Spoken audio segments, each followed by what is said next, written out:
अस्सलामुअलैकुम स्टूडेंट्स, आज हम 9th क्लास की फ़िज़िक्स का नया चैप्टर स्टार्ट करेंगे। चैप्टर नंबर 9, उसका लेक्चर नंबर 1। चैप्टर का नाम जो है वो है ट्रांसफ़र ऑफ हीट। तो सबसे पहले हम ट्रांसफ़र ऑफ हीट के बारे में पढ़ेंगे कि ट्रांसफ़र ऑफ हीट जो है वो क्या होता है। ट्रांसफ़र ऑफ हीट,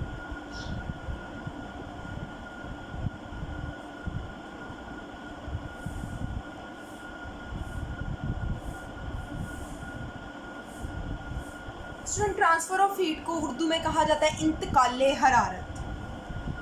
अब स्टूडेंट्स हम टू बॉडीज़ की बात करते हैं। लेट्स सपोज ये एक हॉट बॉडी है, गर्म जिस्म है। ये एक कोल्ड बॉडी है, ठंडा जिस्म है। ठीक है। अब स्टूडेंट्स आप बताएं, हीट जो है, ठीक है, ट्रांसफ़र ऑफ हीट हम पढ़ रहे हैं, हीट का ट्रांसफ़र। हीट जो है वो हॉट बॉडी से कोल्ड बॉडी की तरफ जाएगी या कोल्ड बॉडी से हॉट की तरफ जाएगी। ऑब्वियसली हीट जो है वो हॉट बॉडी से कोल्ड बॉडी की तरफ जाएगी। थर्मल एनर्जी, थर्मल एनर्जी किसे कहते हैं? हरारत वाली एनर्जी को, हीट को। थर्मल एनर्जी जो है हीट की शक्ल में हॉट बॉडी से कोल्ड बॉडी की तरफ जाती है। इस प्रोसेस को ट्रांसफ़र ऑफ हीट, इंतकाले हरारत कहा जाता है। किसी जिस्म से, किसी गर्म जिस्म से सर्द जिस्म में थर्मल एनर्जी हरारत की शक्ल में जाती है।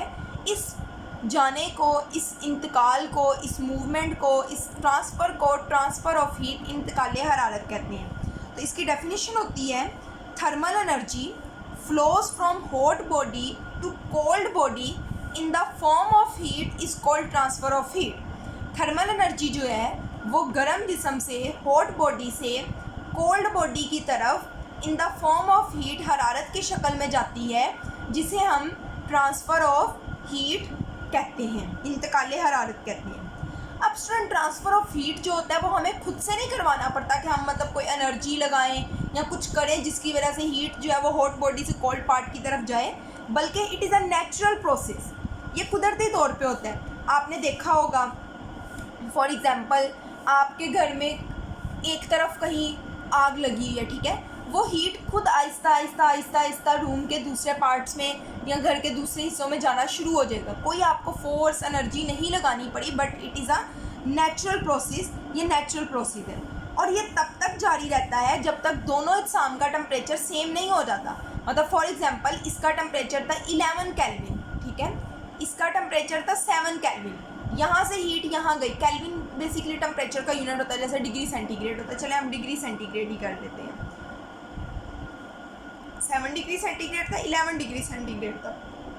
हीट यहाँ से यहाँ जाएगी, यहाँ हो जाएगी 10, यहाँ हो जाएगी 8, फिर यहाँ से वहाँ जाएगी तो यहाँ भी हो जाएगी 9, यहाँ भी हो जाएगी 9। तो ये इस स्टेट पे जाके टेम्परेचर जो है, हीट जो है वो इधर से उधर नहीं जाएगी। हीट तब तक एक जगह से दूसरी जगह जाती रहेगी जब तक दोनों बॉडीज़ का टेम्परेचर जो है वो सेम नहीं हो जाता।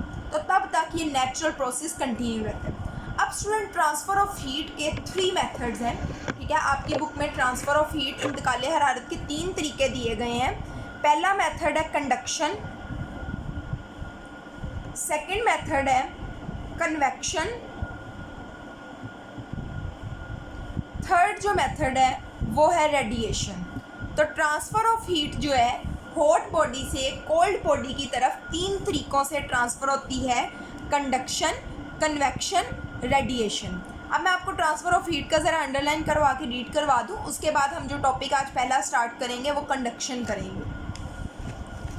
तो स्टूडेंट्स आप अपनी बुक में देखें, ये देखें ट्रांसफ़र ऑफ हीट। यहाँ से डेफिनेशन है ट्रांसफ़र ऑफ हीट की। Thermal energy from a hot body flows to a cold body in the form of heat. Thermal energy जो है वो हॉट बॉडी से कोल्ड बॉडी में in the form of heat transfer होती है। This is called as transfer of heat, जिसे transfer of heat कहा जाता है। फिर स्टूडेंट्स आप इस तरीके से एरो लगा के, बुलेट का निशान बना के आप लिखेंगे transfer of heat is a natural process. ये एक कुदरती अमल है। फिर आप नेक्स्ट बुलेट पॉइंट बनाएंगे इस तरीके से एरो लगा के, it continues at the all the time as long as the bodies in thermal contact are at different temperature. ये तब तक जारी रहता है जब तक दो इंसान थर्मल कंटैक्ट में है। थर्मल कंटैक्ट मतलब राब्ते में है, जिनके दरमियान टेम्परेचर का डिफरेंस है। जब तक उनका टेम्परेचर डिफरेंट रहता है तब तक ये अमल जारी रहता है। फिर वेज की हेडिंग बना लेंगे या मेथड्स की कि ट्रांसफ़र ऑफ हीट के तरीक़ाकार कौन कौन से हैं। There are 3 ways by which transfer of heat takes place.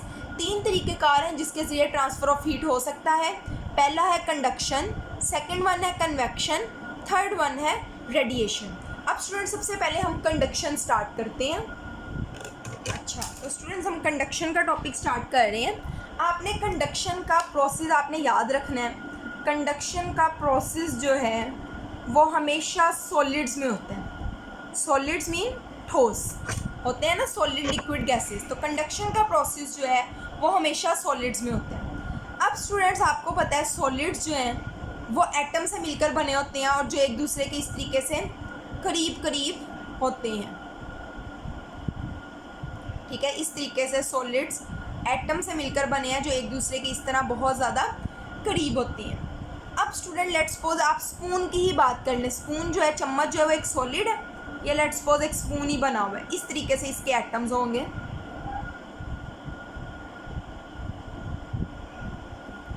ठीक है, यहाँ से आपने इसके हैंडल को पकड़ा हुआ है। लेट्स सपोज ये स्पून जो है वो एक मेटल का बना हुआ है, किसी धात का बना हुआ है। स्टील हो सकता है, आयरन हो सकता है, ठीक है, कॉपर हो सकता है, किसी मेटल का बना हुआ है। ठीक है, अब स्टूडेंट लेट्स सपोज इसको यहाँ से गर्म किया जा रहा है। यहाँ इसको आग मिल रही है, ठीक है, यहाँ से गर्म हो रहा है। पहले ये वाला पार्ट गर्म होता है, थोड़ी देर बाद पता है आपका ये वाला पार्ट भी गर्म होना स्टार्ट हो जाता है, क्योंकि हीट जो है वो यहाँ ट्रांसफ़र होती है। किस तरह ट्रांसफ़र होती है? जब हीट मिलती है, आपने याद रखना है, जब हीट मिलती है तो वाइब्रेशन जो है वो ज़्यादा हो जाती है। जब वाइब्रेशन ज़्यादा होती है तो वाइब्रेशन की वजह से ये जाके टकराएंगे।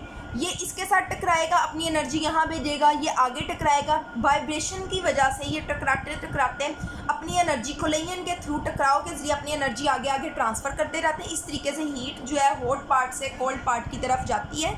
इस प्रोसेस को कंडक्शन कहते हैं। स्टूडेंट्स, कंडक्शन क्या होता है? कंडक्शन जो है सॉलिड्स में एटम्स की वाइब्रेशन या इनके दरमियान जो फ्री इलेक्ट्रॉन्स होते हैं उसकी वजह से हीट को हॉट पार्ट से कोल्ड पार्ट की तरफ लेकर जाते हैं। इस प्रोसेस को कंडक्शन कहा जाता है। ठीक है, इसकी आप डेफिनेशन देख लें। The mode of transfer of heat by vibrating atoms and free electrons in solids. हरारत के ट्रांसफ़र करने का ऐसा तरीका, मोड कहते हैं वे, तरीका, जिसमें एटम्स की वाइब्रेशन एंड फ्री इलेक्ट्रॉन्स की वजह से सॉलिड में from hot to cold part of body, गर्म हिस्से से सर्द हिस्से की तरफ एटम्स की वाइब्रेशन और फ्री इलेक्ट्रॉन्स की वजह से हीट का ट्रांसफ़र होना कंडक्शन ऑफ हीट कहलाता है। अब स्टूडेंट्स, ये जो पैराग्राफ है ना, इसको आपने फुल करना है, लेकिन ये मैंने आप लोगों को लिखा हुआ दिखा देती हूँ, आपने इसको यहाँ से करना है। अब स्टूडेंट, सॉलिड्स जो हैं वो 2 तरह के हो सकते हैं। सॉलिड्स जो है वो कंडक्टर्स भी हो सकते हैं, सॉलिड्स जो है वो नॉन कंडक्टर्स भी हो सकते हैं। एक चीज़ होती है कंडक्टर्स, दूसरी होती है इंसुलेटर्स। इंसुलेटर्स का ही दूसरा नाम है नॉन कंडक्टर्स, और नॉन कंडक्टर्स को ही बैड कंडक्टर्स भी कहा जाता है। ये तीनों एक ही चीज़ के नाम हैं। अब स्टूडेंट, कंडक्टर्स क्या होते हैं, आपने उसकी डेफिनेशन विद एग्जांपल्स करना है। फिर इंसुलेटर्स या नॉन कंडक्टर्स या बैड कंडक्टर्स क्या होते हैं उसकी भी आपने डेफिनेशन प्लस एग्जाम्पल करनी है। देखें, the substances through which heat conduct easily are called conductors. ऐसे मटीरियल जिसमें से हरारत आसानी से गुजर जाती है उसको कंडक्टर्स कहा जाता है। For example, all metals are good conductor. जितनी भी ये मेटल्स होती हैं, ये जो होती हैं, आयरन हो गया, कॉपर हो गया, सिल्वर हो गया, ब्रास हो गया, ठीक है, ये सब जो है हरारत की अच्छी कंडक्टर है, इसमें से हरारत आसानी से पास हो जाती है। लेकिन इंसुलेटर, नॉन कंडक्टर या बैड कंडक्टर क्या होते हैं? The substances through which heat does not conduct easily are called insulators या नॉन कंडक्टर्स या बैड कंडक्टर। पेपर में जो वर्ड आपके लिए यूज़ हुआ होगा आपने यहाँ वो वर्ड लिख देना, ठीक है। ऐसे सब्सटेंसेस जिसमें से हरारत आसानी से कंडक्ट नहीं होती, कंडक्ट मतलब पास नहीं होती by the process of conduction, उस चीज़ों को इंसुलेटर्स कहा जाता है। इसकी एग्जांपल है वुड, लकड़ी होगी, कॉर्क। कॉर्क स्टूडेंट बेसिकली आप लोगों ने देखा होगा, वो बोतल के ढक्कन वगैरह बंद करने के लिए यूज़ होता है लैब्स वगैरह में। कॉटन, ठीक है, रुई जो होती है, कपड़ा हो गया।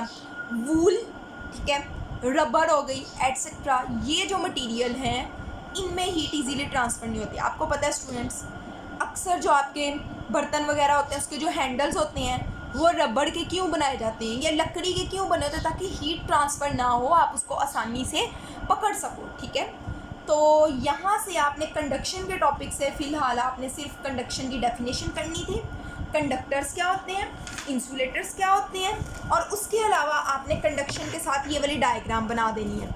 आपने इस तरीके से बनाना है। ठीक है, दोनों डायग्राम्स, यहाँ आपने कैंडल दिखा दी, ये हॉट साइड है, या आपने कोल्ड साइड दिखा दी, और यहाँ आप लिख देंगे हीट एनर्जी फ्लो।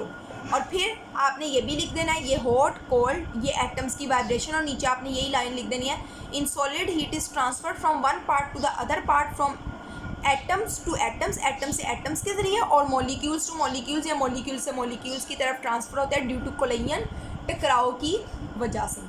तो स्टूडेंट्स आज के लिए इतना ही, इंशाल्लाह कल हम कंटिन्यू करेंगे इसे। आज के लिए इतना ही, अल्लाह हाफिज़।